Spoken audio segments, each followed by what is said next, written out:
Hi everyone, and you are welcome to Callable Objects lecture. I want to start this lecture by a question that could look very weird. Have you ever tried before calling your classes objects? Now, I know that you are wondering what I am calling usually are functions and methods, not objects. But let me tell you that in Python, you can convert your object into a callable function.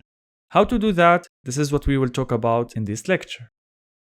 So, first of all, I'll start by talking about what a callable object is. Then we will see how we can make an object callable, and I'll end up this lecture by a quick summary. So let's get started.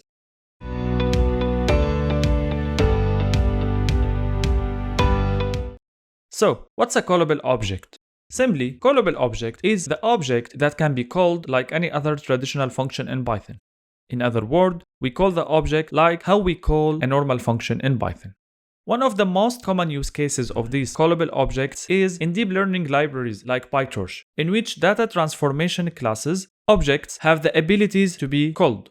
Usually, in these classes, when we define an object, we initialize the object by the parameters that I want to use inside this transformation.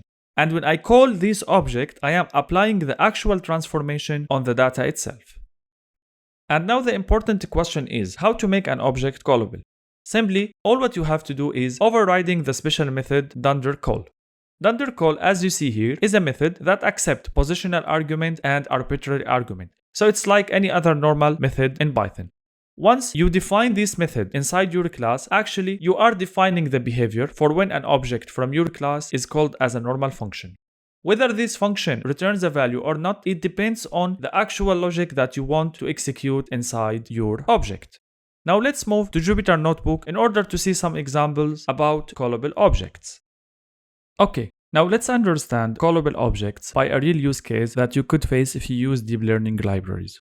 Actually, in these libraries, we have a lot of data transformation classes, in which, first of all, we define the data transformation that we want, we pass the arguments to this transformation, and then we use that transformation to do the actual transformation on the data. So, let's say that I want to define a class which will help me to extract some words from a user string. In this class, I have to define the location of the first word and how many words I want to return. So let's say I'll define a class, its name text slicing, and if I want to do this slicing, I have to determine the first word index and number of words that I want to return. Okay, so when I define an object from this class, now the object will know from which word to start and how many words to return. But how to do that? I'll define now the special method dunderCall, which will tell the object when it's called what to do. So when I call an object, actually what happened beyond the scene is calling this special method, and it should take text. Now, how we can divide the text into words? Simply, I'll use the function split. And then I'll say return from this list of words, the word from the location word index into word index plus number of words. But don't forget all of these are instance attributes, so I have to use self dot.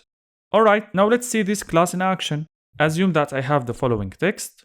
I live in USA. I love, for example, USA. So let's define now an object from this class. So it's text slicing object, as you see here. No need for double S. And let's say I want to extract the first two words, which means I want to start from the location 0 and I need to extract two words. Then if I say text slicing dot, or sorry, not dot, parentheses, which means I am calling this object. So this transformation will return to me I and live. Now, let's define one more example. Let's say instead of 02, I want to return, let me use print here now and print here now. Let's say I want to return, for example, from the location 3, I want to return 2 words. So if I run and check here the result, you will see I live, because here I live, 02, and USAI, because this is the third word, so 3. And don't forget that we count from 0 in Python. So because of this, this is the word in the location 3, and I have 2 words which are USA and I. So you will see that the behavior when I call this object depends on the parameters values that you passed when you create an object from that class. And this is the core idea of transformation. So you define a transformation object, you give values, you give parameters values, and then you will get a function that you can call with a different behavior. And that's all. Thank you. Now let's summarize what we have learned in this lecture. In this lecture, I started by defining what a callable object is. And we see that the callable object is just the object that can be called like any other traditional function in Python. And we have seen that we can make our classes objects callable just by overriding the special method under call. That's all for this lecture. Now please, I want you to refer to the lecture resources in order to find some challenges to practice what you have learned. Thank you very much for your time, and if you are available, join me in the next lecture.